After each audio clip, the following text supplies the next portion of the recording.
Olá, pessoal, bem-vindos ao quadro. Nessa aula, nós vamos entender aí um pouquinho como funciona o mecanismo de ação do sistema imunitário. Nós vimos na aula sobre o sistema imunitário que esse sistema ele é composto por células, que são aí glóbulos brancos, macrófagos, linfócitos do tipo B e do tipo T, que vão agir aí contra os invasores do nosso organismo. Então vamos entender um pouquinho como que eles trabalham. Vocês vão ver que eles trabalham em conjunto. Todas essas células, elas se organizam ao mesmo tempo para combater o agente invasor. Então eu fiz aqui um esquema simplificado e nós temos aqui, ó, o agente invasor representado por esses pontos em rosa. E aqui nós temos a primeira célula que a célula que inicia aí o ataque a esse agente invasor, que é o macrófago. O macrófago, ele fagocita esses agentes invasores. Então, através da fagocitose, o macrófago ele destrói esses agentes invasores. Porém, a fagocitose só não é suficiente para acabar com o agente invasor. Por exemplo, se for uma bactéria, a velocidade de multiplicação da bactéria é muito grande. Então, é preciso mais do que a fagocitose para combater a infecção. Quando o macrófago fagocita o agente invasor, após esse agente invasor ser parcialmente digerido, a célula, no caso o macrófago, expõe aqui na sua membrana partes, proteínas desse agente invasor. Essas proteínas eu representei aqui como os tracinhos rosa na membrana do macrófago.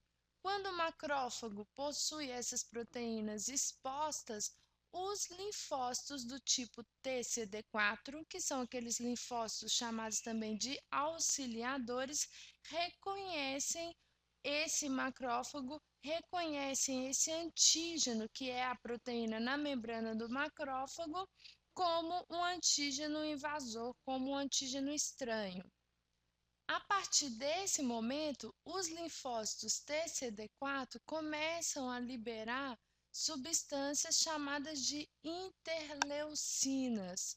Qual que é a função da interleucina? É através da interleucina que os linfócitos que já reconheceram o macrófago, que representou aqui um corpo estranho, o macrófago melhor que apresentou um corpo estranho, essas interleucinas vão estabelecer uma comunicação entre os linfócitos TCD4 que já estão aqui na área da infecção e outros linfócitos TCD4. Então, o que vai acontecer aqui nessa região? Vão surgir aí vários linfócitos TCD4 recrutados aí pelos primeiros linfócitos auxiliadores, ok? Então, vai ocorrer aqui uma multiplicação desses linfócitos.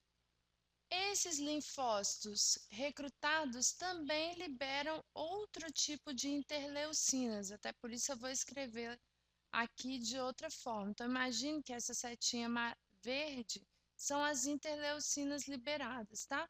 Essas interleucinas liberadas vão recrutar as outras células, que são os linfócitos TCD8, que são aqueles linfócitos matadores, conhecidos como matadores, porque eles produzem uma substância chamada de perforina, que é capaz aí de destruir a membrana celular desses invasores, e também surgem aqui os linfócitos B, que são os linfócitos aí responsáveis pela produção de anticorpos.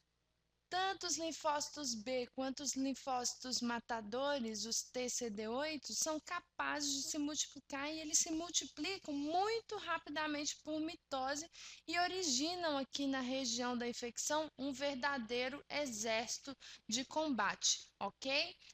E eles vão se multiplicar enquanto a infecção permanecer. Então, enquanto houver agentes a ser combatidos, organismos a serem combatidos, os agentes de combate, essas células, vão se multiplicar. À medida que os antígenos vão sendo destruídos e vão desaparecendo, o número de linfócitos especializados em combatê-los também vai diminuir.